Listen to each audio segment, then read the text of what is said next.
এবার বিয়েটা সহজ করে ফেলেন। করার পর স্বামী স্ত্রী তাদের মধ্যে যে সম্পর্কটা, এই সম্পর্কটা শুরু হবে 2 রাকাত সালাত থেকে। প্রথম রাতে 2 রাকাত সালাত পড়ে নেবেন ওযু অবস্থায়, সালাত পড়ে ডিসকাস করবেন জীবনের উদ্দেশ্যগুলো সম্পর্কে। ফ্যান্টাসির কারণে এমন কিছু করে যায় না প্রথমে যাতে করে সে আবার আতঙ্কিত হয়ে পড়ে। সময় দেন, তাকে টাইম দেন, তার সাথে নরম হন, কোমল হন। বিকজ একটা মেয়ে, যারা সতীসাধী মেয়ে, তারা পুরুষকে গ্রহণ করার আগে খুব ভালো করে তাদের মনের মতো একজন মানুষ তারা কল্পনা করে, প্রত্যাশা করে, এবং আতর্কিত বিষয়গুলো তারা খুব একটা পছন্দ করে না। ঠিক আছে? আর পুরুষের সাইকোলজি কিন্তু ডিফারেন্ট। পুরুষ কিন্তু ওভার অ্যাগ্রেসিভ হয়ে যায় অনেক সময়। সো তাকে টাইম দেন, তাকে সময় দেন, আপনাকে বোঝার সময় দেন, কথাবার্তা বলেন, কন্টিনিউ করেন। দেন আপনি অবশ্যই 2 রাকাত সালাত পড়বেন। সালাত পড়ে আল্লাহর কাছে দোয়া করবেন দুজনে। দোয়া করার পর আল্লাহুম্মা ইন্নী জান্নিবনা শাইতান ওয়া জান্নিবাশ শাইতান মা রাযাকতানা, এই দোয়াটা পড়তে ভুলবেন না। এই দোয়া পড়ার পরে আপনি আপনার ভালোবাসার ইজহার করেন। ইনশাআল্লাহ তাআলা আল্লাহ পাক যদি আপনাদেরকে সেই মিলনের ফলে সন্তান দেন, ওই সন্তানকে শয়তান কোনো ক্ষতি করতে পারবেন ইনশাআল্লাহ। আমি বোঝাতে চাচ্ছি প্যারেন্টিংসের সাথে প্রত্যেকটা বিষয় লিঙ্কড আপ আছে। বিয়ে একটা মেজর টপিক প্যারেন্টিংসের ক্ষেত্রে। আপনার এনভায়রনমেন্ট, আপনার স্বামী স্ত্রী আন্ডারস্ট্যান্ডিং, এই যে মিলনের সময় দোয়া পড়া, এবং এরপর দেখা গেল যে একসময় আপনার স্ত্রী কনসিভ করলো বা সে গর্ভবতী হয়েছে। এখন আপনার রেসপন্সিবিলিটি বেড়েছে। যতদিন সে সন্তানটাকে ধারণ করে রাখবে, এই সময়টুকুর মধ্যে তাকে কোনো প্রকার হারাম কাজে লিপ্ত করতে দেয়া যাবে না। দেখা যায় সন্তান যারা জন্ম দিচ্ছেন মায়েরা, এই 9 মাস তারা হিন্দি মুভিজ দেখেন, সিরিয়ালস দেখেন, তারপরে অহেতুক গীবত করেন, গল্পগুজব করেন, অহেতুক সময় নষ্ট করেন, হয়তো স্মার্টফোনের যুগ, সারাদিন ফেসবুকিং, ইউটিউবিং, টিকটক, ইনস্টাগ্রাম নিয়ে পড়ে থাকেন। এই প্রতিটা কাজ গর্ভের সন্তানের উপর প্রভাব ফেলে। প্রত্যেকটা কাজ গর্ভের সন্তানের উপর প্রভাব ফেলে। ইভেন মায়ের যদি মন খারাপ থাকে, বাচ্চা ভিতরে কষ্ট পায়। মা যদি প্রফুল্ল থাকে, হাসি খুশি থাকে, বাচ্চা কিন্তু ভিতরে ভালো থাকে। মেডিকেল সায়েন্স পড়েন, আমরা প্যারেন্টিংস নামে একটা বই সাজেস্ট করছি, ওই বইটা পড়ে দেখেন, ডিটেলস সব লেখা আছে। তো মায়ের এখানে সময় কাটানোটা খুব ইম্পর্টেন্ট। কীভাবে আমরা সময় কাটাচ্ছি গর্ভবতী অবস্থায়? এই 9 মাস মায়েদের উচিত বেশি বেশি কোরআন তেলাওয়াত করা, আল্লাহর জিকির আজগার করা, নামাজ না ছাড়া, হ্যাঁ, ভালো কিছু দেখা, ভালো কিছু শোনা, যত রকম হারাম এবং কবিরা গুনাহ আছে এগুলো থেকে দূরে থাকার চেষ্টা করা। এরপর ইনশাআল্লাহ সন্তান ভালো হবে। আল্লাহ পাক দোয়া করি সন্তান যেন সুস্থ স্বাবলম্বী হয়। পাশাপাশি মেডিকেল চেকআপসগুলো নিয়মিত করাবেন, কারণ এটা খুব ইম্পর্টেন্ট ফ্যাক্ট। অনেক সময় দেখা যায় যে আমরা পর্দার যেহেতু একটা বিধান আছে, তো পর্দার বিধান পালন করতে গিয়ে আমরা দেখা যায় আলট্রা করাবো না, আমরা এই ডাক্তারের কাছে নিব না, হ্যাঁ, আমরা নর্মাল করাবো, বাসায় করাবো, হসপিটালে নিব না, কিছু ওভার এগ্রেসিভ থিঙ্কিংস চলে আসে। পর্দা করব, তাহলে মহিলা ডাক্তার দেখাতে হবে, আলট্রা খুঁজে বের করতে হবে, কে আলট্রা মহিলা ডক্টর আছে আলট্রা করতে পারে, খুঁজে বের করতে হবে, ক্লিনিক সেভাবে পরিবেশ তৈরি করতে হবে। এই জন্য আমি বলি, আমার একটা স্বপ্ন আছে যে ঢাকা শহরে একটা ভালো ক্লিনিক আর হসপিটাল করা, যেখানে সব কিছু ইসলামিকভাবে চলবে ইনশাআল্লাহ।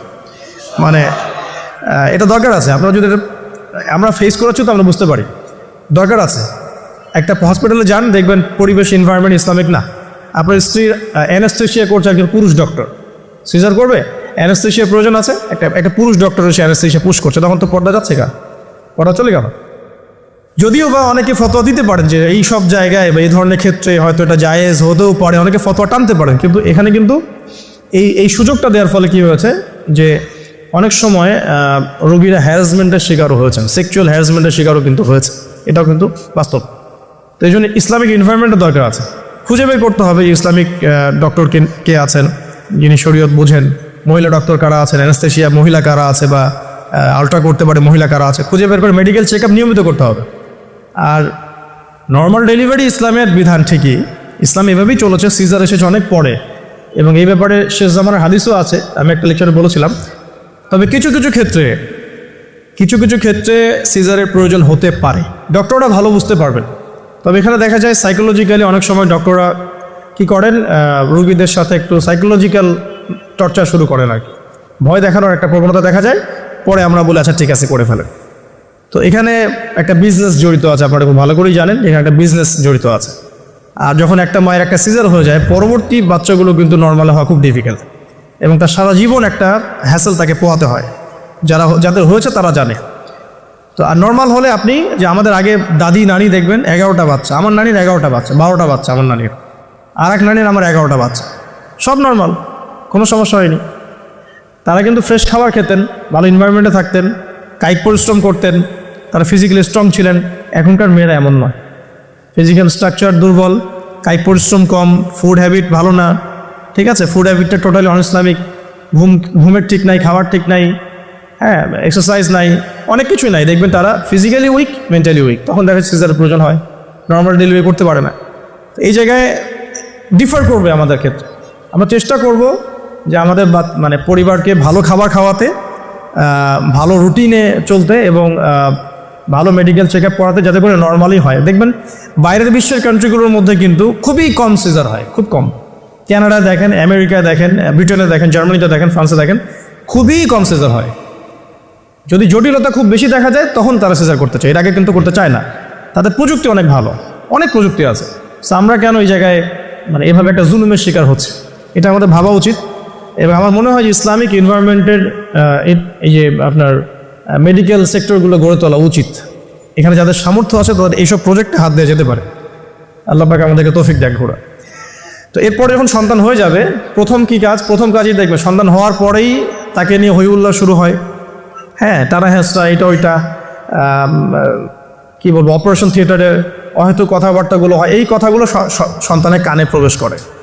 অথচ সুন্নাহ হচ্ছে সন্তান হয়ে গেলে তাকে নিয়ে আল্লাহর কাছে দোয়া করা, দোয়া করার পর তার কানে আল্লাহু আকবার, আল্লাহু আকবার, আশহাদু আল্লা ইলাহা ইল্লাল্লাহ, আমরা যে আযান দিই আশহাদু আন্না মুহাম্মাদার রাসূলুল্লাহ, এটা কানের মধ্যে শোনানো, এটা একটা সুন্নাহ, গুরুত্বপূর্ণ সুন্নাহ।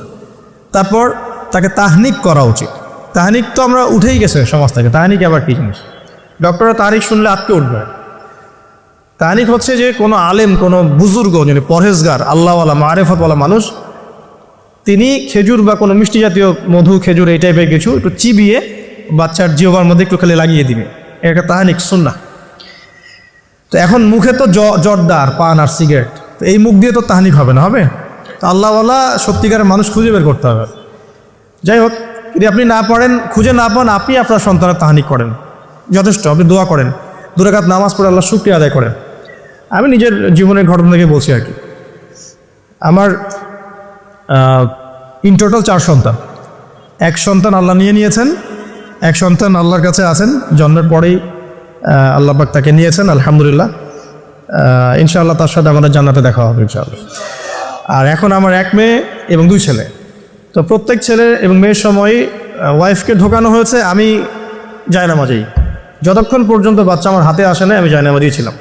এবং আমি দেখেছি যে আল্লাহ যে আছেন, আল্লাহ যে মানুষের এত কাছে, আল্লাহ যে দোয়া কবুল করেন, শোনেন, মানে আমি হৃদয় থেকে উপলব্ধি করেছি। এই কথাগুলো তো বোঝানো যাবে না, এগুলো তো আমি কোনো দলিল বা প্রমাণ দিয়ে আপনাকে বোঝাতে পারবো না। এটা আপনি ফেস করলে না, ফিল করলে বুঝতে পারবেন। সেজদায় দোয়া করতে করতে চোখের পানি ফেলার সাথে সাথে দেখা যায় যে নার্স এসে বলেছে আমাকে যে আর কাঁদতে হবে না, এই যে মেয়ের কান্না শোনেন। এমন হয়েছে আমার সাথে। কারণ মানে স্ত্রীর যে প্রসব বেদনা, এটা দেখে কিন্তু স্বামী আসলে ঠিক থাকতে পারে না, তাদের প্রচণ্ড কষ্ট হয়। এবং এই কষ্টটা এই কারণেই হয়তো নবী সাল্লাল্লাহু আলাইহি ওয়াসাল্লাম বলেছেন, তোমার সবচেয়ে সেরা অধিকার পাওয়ার, মানে ভালো ব্যবহার পাওয়ার অধিকার রাখে তোমার মা, এরপর তোমার মা, তারপরেও তোমার মা, এরপর তোমার বাবা। তো মায়ের এই যন্ত্রণা শুধু মায়েরাই বুঝতে পারবে। তো আপনি যদি জান্নাত পেতে চান, মায়ের সেবা করেন, মায়ের খেদমত করেন, মাকে সন্তুষ্ট রাখেন, ইনশাআল্লাহ জান্নাত পেয়ে যাবেন ইনশাআল্লাহ। আর এই যুগে কিন্তু মা বাবার সাথে দাস দাসীর মতো আচরণ করা হয় আর কি। তো খেয়াল রাখবেন এই বিষয়গুলো, মায়ের হকটা কখনো নষ্ট করেন না। আর তার মেয়েদের প্রতি একটাই আমার, মানে তাদের প্রতি আমার কনসেপ্ট বা ভিউ হচ্ছে এরকম যে কঠিন হয়ে তাদের সাথে কোনো লাভ নাই। আসলে আদতে আলটিমেটলি কঠিন হয়ে কোনো লাভ নাই। 2-1 দিন হয়তো ঝগড়াঝাটি হতে পারে, মনোমালিন্য হতে পারে, কিন্তু কঠিন হয়ে তাদেরকে লাইনে আনা খুব একটা যায়। নরম হয়ে বুঝিয়ে সুঝিয়েই, ভালো ব্যবহার, ভালোবাসা, মহব্বত দিয়েই সম্ভব ওদের মন জয় করা, আদারওয়াইজ সম্ভব না। আসুন, এরপরে আজান হবে, তাহনিক হবে, 7ম দিনে গিয়ে আপনি আকিকা করবেন। যদি করতে না পারেন 14 দিনে, যদি তাও করতে না পারেন 21, এভাবে সুযোগ আছে আকিকা করার। তবে 7ম দিনে আকিকা করা সুন্নাহ। আকিকাটা কি? এটা হচ্ছে আপনার সন্তানের জানের বদলে একটা জানের উৎসর্গ। ছেলে হলে দুটো খাসি, মেয়ে হলে একটা। কারণ কি, মেয়েদের রোগ প্রতিরোধ ক্ষমতা কিন্তু এমনিই বেশি, ছেলে বাচ্চার রোগ প্রতিরোধ ক্ষমতা কিন্তু কিছুটা কম। এখানে দুটো খাসি উৎসর্গ করা হচ্ছে আল্লাহর কাছে, এখানে মেয়েদেরকে ছোট করা হচ্ছে না। তসলিমা নাসরিন টাইপের মেয়ে থাকলে বলতে পারো যে হ্যাঁ, এটা ছোট করা হচ্ছে। তো আশা করবো যে আমাদের এখানে এমন কোনো মেয়ে নাই। এখন আকিকার পর কি মাথা মুন্ডন করা। মাথা মুন্ডন মানে একটা চুল থাকে, চুলটা কষ্ট দেয়, ডক্টরাই বলেন এই চুলটা কিন্তু বাচ্চাদেরকে কষ্ট দেয়। এই চুলটাকে কামিয়ে ফেলা, যদি মাথায় কোনো প্রবলেম থাকে ডক্টর বলে না এখন করার দরকার নাই, সেটা আলাদা ইস্যুস, কিন্তু নর্মালি কামিয়ে ফেলা উচিত। এবং চুলের ওজন করতে হয়, এই চুলের ওজনের সমপরিমাণ রূপা আল্লাহর পথে সাদাকা করতে হয়, এটা সুন্নাহ। তো এটা করবেন। তারপরে আকিকা করলেন, আকিকা আপনি যেভাবে গোশত বন্টন করেন সেভাবেই করবেন। বাচ্চা এখন জন্ম হয়েছে, আপনাদের নতুন অধ্যায় শুরু, এই প্যারেন্টিংস আপনার এখন শুরু হচ্ছে আর কি। এখন আপনার জন্য প্যারেন্টিংস বইটা আমি সাজেস্ট করছি এবং আমি কিছু বলে দিচ্ছি আর কি। দেখুন, আদম আলাইহিস সালামের দুই ছেলের সম্পর্কে প্যারেন্টিংসের মধ্যে কথা এসেছে। আদম আলাইহিস সালামের দুই ছেলের সম্পর্কে কিন্তু কথা এসেছে। এক নম্বর হাবিল কাবিলের ঘটনা মনে আছে? দুই সন্তান পরস্পরে হিংসা বশত কিন্তু এক ভাইকে হত্যা করে ফেললো। যদি আপনাদের একাধিক সন্তান থাকে, কারো প্রতি পক্ষপাতিত্ব করতে চায় না, তাহলে কিন্তু হাবিল কাবিলের মতো সম্পর্ক করে উঠবে আর কি। আর এই যুগে তো হাবিল কাবিলের সম্পর্ক এখনও চলছে। এখানে বহু কাবিল ঘুরে বেড়াচ্ছে দাড়ি টুপি নিয়েই, তাই না? এখন হাবিল কাবিল সম্পর্ক তো এখন আছে আর কি। কুরবানি কবুল হচ্ছে, আমারটা হচ্ছে না কেন? খেদমত হচ্ছে, আমি পারছি না কেন? মানুষ ওখানে ছুটছে, আমার কাছে আসে না কেন? ওই ওয়াজে 2 লাখ লোক হচ্ছে, আমার ওয়াজে হচ্ছে না কেন? হাবিল কাবিল সম্পর্ক তো আছেই আর কি। তো কাবিল কি করবে? হাবিলকে এলিমিনেট করার চেষ্টা করবে, হাবিলকে দুনিয়া থেকে সরাতে হবে, তাহলে সে সফল, তার ধারণা এমন। অথচ এই কাজের ফলে কি হয়েছে? তার আমল নামে সমস্ত খুনের গোনা কিন্তু যাচ্ছে একটা একটা করে। আর সেম জিনিস আমাদের সাথেও হয়েছে, আমাদেরকে এলিমিনেট করার চেষ্টা করা হয়েছে। আলহামদুলিল্লাহ আল্লাহ রাব্বুল আলামিন সেটা করতে দেন নাই। আল্লাহ পাক সবসময় সত্যের সাথে থাকেন, অনেস্টির সাথে থাকেন। আল্লাহ পাক সবসময় নূর এবং মারিফতওয়ালা মানুষের সাথেই থাকেন। আল্লাহ পাক কখনোই ইবলিস এবং কাবিলের সাথে থাকেন না। আল্লাহ পাক বোঝার তৌফিক দেখ। সামনে যান, নূহ আলাইহিস সালামের জীবনেও কিন্তু প্যারেন্টিংস আছে। দেখেন, এক সন্তান ইসলাম কবুল করছে না। তো এমন হতে পারে যে দীর্ঘদিন আমার একাধিক সন্তান, আমি আমার সর্বোচ্চ পরিশ্রম করছি সন্তানের পিছনে, তাদের ভরণ পোষণ, খাওয়া দাওয়া, এডুকেশন সব কিছু, তারপরেও জীবনের এক পর্যায়ে গিয়ে একজন বিভ্রান্ত হয়ে গেছে। এটা হতে পারে, এটারও সুযোগ আছে, এতে আপনি দোষী হবেন না ইনশাআল্লাহ, কারণ আপনি আপনার চেষ্টাটা অব্যাহত রেখেছিলেন। তো একটা কথা বলতে ভুলে গেলাম যে ওই যখন হাবিল কাবিলের কথা এসেছে তখন একটা কথা বলতে ভুলে গেছি যে ওই ইউসুফ আলাইহিস সালামের কথা মনে আছে নিশ্চয়ই। ইউসুফ আলাইহিস সালাম বাবার কিন্তু 12 সন্তান। এই যে 11 সন্তান, 11 ভাই যে ইউসুফ আলাইহিস সালামের এগেনস্টে যে ষড়যন্ত্র করছে, কারণ কি? কারণ বাবা ইউসুফকে খুব বেশি ভালোবাসে, বাবা ইউসুফকে অনেক আদর করে, তার খুব চমৎকার সুন্দর দেখতে। এমন হয় না যে একটা বাচ্চা খুব সুন্দর, বা আপনার বড় মেয়ে আপনি বেশি আদর করেন, একটু বেশি আদর করেন, হ্যাঁ। তো এই জায়গাটা কিন্তু সতর্ক থাকতে হবে যে সন্তান একাধিক হয়ে গেলে আবার হিংসাত্মক মনোভাব গড়ে না ওঠে। এই জন্যে ছোটোবেলা থেকে শিক্ষা দিতে হবে যে সে তোমার বড় আপু, সে তোমার ভাই, হ্যাঁ। সবাইকে একটা ইনসাফ প্রতিষ্ঠা করতে হবে। কোরআনে অনেক দলিল আছে। আপনি ইব্রাহিম আলাইহিস সালামের ঘটনা দেখেন যে তার সন্তানকে মানুষ করেছে তার মা হাজরা আলাইহিস সালাম। ইব্রাহিম আলাইহিস সালাম কিন্তু সেখানে রেখে চলে আসছেন, মানুষ করেছে কিন্তু তার মা। তো জি হাজরা আলাইহিস সালাম বলছেন যে ইয়া ইব্রাহিম, হে ইব্রাহিম, আপনি আমাদেরকে কেন এখানে রেখে যাচ্ছেন? তখন ইব্রাহিম আলাইহিস সালাম বলছেন যে আল্লাহর আদেশে। তখন হাজরা আলাইহিস সালাম বলছেন যে যদি আল্লাহর আদেশে আপনি আমাদেরকে এখানে রেখে যান জনমানুষ শূন্য বিরান একটা জায়গায়, তাহলে ইনশাআল্লাহ আল্লাহ আমাদেরকে ধ্বংস করবেন না। এই যে তাওয়াক্কুল আল্লাহর প্রতি, একদম তাওয়াক্কুল কারিনী মায়ের গর্ভ থেকে জন্ম নিয়েছে ইসমাইল আলাইহিস সালাম। ওই সন্তানকে যখন ইব্রাহিম আলাইহিস সালাম আরও কয়েক বছর পরে এসে বলছেন ইন্নী আরা ফিল মানামি আন্নী আযবাহুকা, আমি স্বপ্নে দেখেছি তোমাকে জবাই করছি, ফানজুর মায়দা তারা, তোমার রায় কি আমাকে বলো। ওই সবরকারিনী মায়ের গর্ভ থেকে জন্ম নেয়া, তাওয়াক্কুলকারিনী মায়ের গর্ভ থেকে জন্ম নেওয়া সন্তান এবার বলছে ইয়া আবাতি, হে আমার বাবা, ইফআল মা তুমার, আপনি তাই করুন যা আপনাকে আদেশ করা হয়েছে। সাতাজিদুনি ইনশাআল্লাহ মিনাস সাবিরিন, আমাকে ইনশাআল্লাহ আপনি সবরকারী পাবেন। তো এখানে মায়ের রোলটা দেখেন, মা যেমন হবে সন্তান তেমন হতেই পারে, মা যেমন হয় সন্তান কিন্তু তেমনই হয়, স্বাভাবিক এটা। মা যদি সন্তানকে হৃদ্যতা ভালোবাসা দিয়ে বড় করে, সন্তান দেখবেন বড় হয়ে সবাইকে ভালোবাসে। মা যদি সন্তানকে কনফিডেন্স দেয় যে বাবা তুমি পারবে, জীবনে অনেক কিছু করতে পারবে, তোমার মধ্যে এই প্রতিভা আছে, ইনশাল্লাহ তুমি পারবে, সন্তান বুস্ট আপ পিছন থেকে পারবে ইনশাআল্লাহ। মা যদি সন্তানকে ত্যাগ করে, দুধ পান না করায়, ফ্যামিলিস্টদের মতো দুধ পান না করিয়ে যে আপনার বেবি সিটারদের কাছে মানুষ করায় আর কি, হ্যাঁ, ডে কেয়ার সেন্টারে মানুষ করায়, দেখবেন সন্তান ছোটোবেলা থেকে একটা হতাশা, হীনমন্যতা, নিঃসঙ্গতায় ভোগে। এখন এলিট সোসাইটির মধ্যে এই সমস্যাটা আছে, নিঃসঙ্গতায় ভোগে তারা। কিন্তু মা যদি সন্তানকে দেখা যায় খুব শাসন করে, বেশি প্রহার করে, সন্তান কঠোর হয়ে যাবে, মনটাকে শক্ত হয়ে যাবে। তো পিতামাতার সন্তানের প্রতি অ্যাটিটিউডটা একটা বড় ফ্যাক্ট, যে সন্তান বড় হয়ে কী হবে। হিটলারের জীবনী পড়ে দেখেন, সে বলছে আমার পিতা আমাকে খুবই মায়ের মারতো আর কি, খুবই পিটান পিটাইতো। তো বড় হয়েও শিখছে আর কি যে পিটাইলেই কাজ হয়, যদি কিছু করতে হবে তো পিটাইলেই কাজ করতে হবে। এরপরে সে যে পিটানো শুরু করছে সবাইকে মনে হয়। কিছু কিছু ক্ষেত্রে অবশ্য কাজ হয়েছেও, হ্যাঁ, আমরা মনে করি কিছু ক্ষেত্রে কাজ অবশ্য হয়েছে। তো আসলে সবসময় ওয়াজ নসিহত করে কাজ হয় না, মাঝে মাঝে মায়ের দরকার আছে। তো ওই মায়ের পাওয়ার যখন আমাদের কাছে আসবে আমরাও মারবো ইনশাআল্লাহ। এখন সবর করতেছি আর কি, এখন শুনতেছি আর কি। আচ্ছা, এবার আসেন সামনে। এই যে সন্তান জন্ম নিল ইসমাইল আলাইহিস সালাম, হাজরা আলাইহিস সালামের গর্ভ থেকে, মা যেমন হলো সন্তান তেমন হলো কিন্তু। আর এই যে মায়ের আত্মত্যাগ দেখেন, সাফা মারওয়া সাই করা যে ঘটনা, জামজাম কূপের যে ঘটনা, এই ছেলে কুরবানির যে ঘটনা, এই ঘটনাগুলো আল্লাহর কাছে এত বেশি পছন্দ হয়েছে, দেখেন কিয়ামত পর্যন্ত হজ ওমরায় আপনি এগুলো কিন্তু করছেন, হজে করছেন। অথচ এটা কিন্তু ইব্রাহিম আলাইহিস সালামের যুগের ঘটনা, আমরা কিয়ামত পর্যন্ত এই ঘটনাগুলো ফলো করছি আর কি। আর এমন কোনো ধর্ম নাই যে ধর্মে ইব্রাহিম আলাইহিস সালামকে গালি দেওয়া হচ্ছে। জিউসরা ইব্রাহিম আলাইহিস সালামকে সম্মান করে, জানেন, খ্রিস্টান যারা তারা ইব্রাহিম আলাইহিস সালামকে সম্মান করে, তারা কিন্তু এই পরিবারটাকে সবাই সম্মান করছে। তো এখানে একটা প্যারেন্টিং আপনার নসিহত আছে। পাশাপাশি আপনি সামনে যাবেন, লুকমান আলাইহিস সালামের ঘটনা পাবে। সন্তানকে কাছে বসিয়ে তিনি বলছেন, হে আমার সন্তান, আল্লাহর সাথে কাউকে শরিক করো না, লা তুশরিক বিল্লাহি ইন্নাশ শিরকা লাযুলমুন আযীম, ওয়া ওয়াসাইনাল ইনসানা বিওয়ালিদাইহি হুসনা। মানুষের সাথে ভালো আচরণ করো, তোমার পিতামাতার সাথে ভালো আচরণ করো। তোমার পিতামাতা যদি তোমাকে শিরিক করতে বলে তখন তাদের ফালা তুতিউহুমা, তাদের আনুগত্য করো না।